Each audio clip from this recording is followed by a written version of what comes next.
সবাইকে বাসন্তী পূজার শুভেচ্ছা জানাচ্ছি। আমাদের নিজের বাড়িতে পূজা। এটা হচ্ছে আমাদের বাড়ির পাশেই কুশিয়ারা নদী, যেটা নদী ভাঙ্গনে অনেক ক্ষতি হয়েছে আমাদের বাড়ির। আর তার পাশেই হচ্ছে আমাদের পুজো মণ্ডপ তৈরি হচ্ছে। আর সেখানেই আমাদের দুইজন আচার্যি, ওনারা হচ্ছে দুর্গা মাকে তৈরি করছিলেন। তো আমরা এবার নিজস্ব উদ্যোগে পারিবারিকভাবে বাসন্তী পূজা করছি। শুরুটা শুরু হয় আমাদের আচার্যদের নির্দেশনা অনুযায়ী দুর্গা মায়ের প্রস্তুতি পর্ব, যেখানে ওনারা দুর্গা মাকে বিভিন্নভাবে আকৃতি করছিলেন এবং আহ্বান করছিলেন যেন উনি ওনার স্বরূপে আমাদের মাঝে বিরাজমান হন। সেই চেষ্টাই করছিলেন ওনারা, এবং আমরাও ওনাদের সাথে কাজ করছিলাম যাতে আমরা সবাই মিলে দুর্গা মায়ের কৃপা পেতে পারি। আচার্যরা ওনাদের সুনিপুণ দক্ষতার সাথে তুলিতে রং করছিলেন এবং সুন্দর রূপ দেওয়ার চেষ্টা করছিলেন, এবং ইতিমধ্যেই ওনারা খুব সুন্দর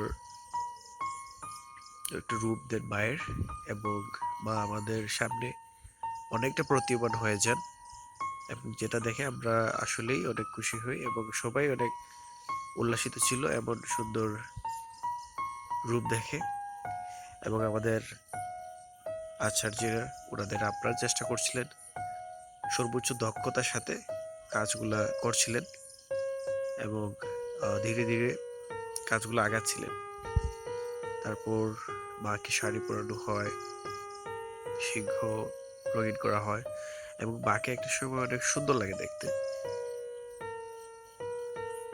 অনেক সুন্দর করে শাড়ি পরাচ্ছিলেন, দেখতে অনেক ভালো লাগছিল। এবং আমাদের বাড়ির যত শিশু, ছোট ছোট সোনামণিরা ছিল, বাচ্চারা ছিল, সবাই অনেক এনজয় করছিল। এবং ইতিমধ্যেই আমাদের আচার্য উনি দুর্গা মাকে অনেক সুন্দর করে সাজিয়ে তোলেন, সুন্দর রূপ দেন। এবং আমাদের আরেকজন আচার্য, উনিও ওনার সুনিপুণ দক্ষতার সাথে কাজ করছিলেন এবং সুন্দর রূপ দেওয়ার চেষ্টা করছিলেন, এবং আমাদের বাড়িকে আরো রাগিয়ে তোলার জন্য ডেকোরেশন থেকে যারা ডেকোরেটার্স আছে ওনারা চলে আসেন এবং এখানে একটা গেট দেন। আমরা একটা ব্যানার লাগিয়ে দিই, এখানে আমাদের প্রসাদ তৈরি হবে পুজোর পুরো 5 দিন জুড়ে।